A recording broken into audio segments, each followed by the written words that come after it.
Cili është sistemi më i përshtatshëm që mund të përdorë një familje apo robot për ngrohje?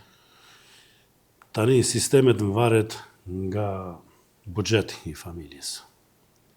Si zakonisht familjet në zonat tona ku neve jetojmë, po edhe në përgjithësi në nivel shtetit, kërkojnë që të arrijnë standardin evropian. Mirë, po që të arrijë ky standard evropian, është e nevojshme që ajo të mirëmbahet pastaj ajo shtëpi, ai objekt apo ai objekt industrial. Mirëmbajtja në aspektin e energjisë, se folim për energji. Prandaj sistemet të cilat duhet të zgjidhen duhet të jenë sisteme me efikasitet të lartë energjetik.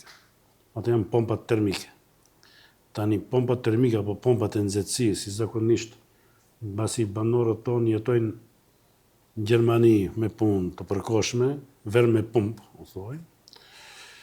Pompat termike janë mjaft të përshtatshme dhe mjaft të efikase në shfrytëzim të energjisë. Tani varet edhe nga lloji pompës termike dhe lloji sistemi të cilat do të përdoret për ngrohje dhe klimatizim të banesës apo ndërtesës në përgjithësi.